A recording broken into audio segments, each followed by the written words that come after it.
We turn to Brazil, where even the Amazon rainforest looks like it's gotten a wax. Now, President Dilma Rousseff has spent the whole week dealing with developments in a corruption scandal which threatens to undermine her entire government. Brazil's Supreme Court has approved an investigation into some of the country's top politicians. They're accused of taking bribes in exchange for lucrative oil contracts from the state-run oil company Petrobras.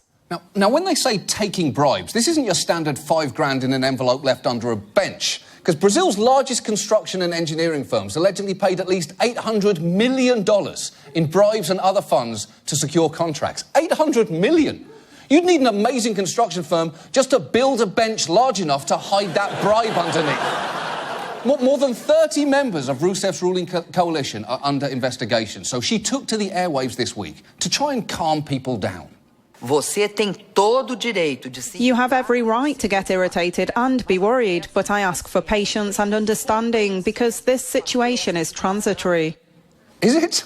How is it transitory? Because unless you're about to flash the entire country with one of those memory-erasing sticks from Men in Black, I don't think people are going to forget about this. In fact, Brazilians weren't even listening to her speech for a pretty loud reason. Her critics had organized a kind of pot-banging protest, and I was in Sao Paulo, leaned out the window. It sounded like a football game.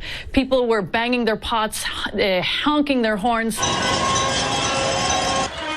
Fora! That's actually a real form of protest called panelazo, which has been in South America for years and off-Broadway for decades. It's so entrenched, it's even taken place on the floor of Brazil's legislature. Do bom senso do povo brasileiro. Minha homenagem ao povo brasileiro. Now, I love everything about that, but the best detail there is the sign language interpreter. Even he is banging invisible pots in disgust. And if you think that Brazilians are overreacting to this story, there is one more thing you should know about Rousseff's involvement in this scandal. President Rousseff chaired the board of Petrobras for 7 years, where much of the corruption is believed to have taken place. She's been cleared of any involvement in the scheme. How has she been cleared?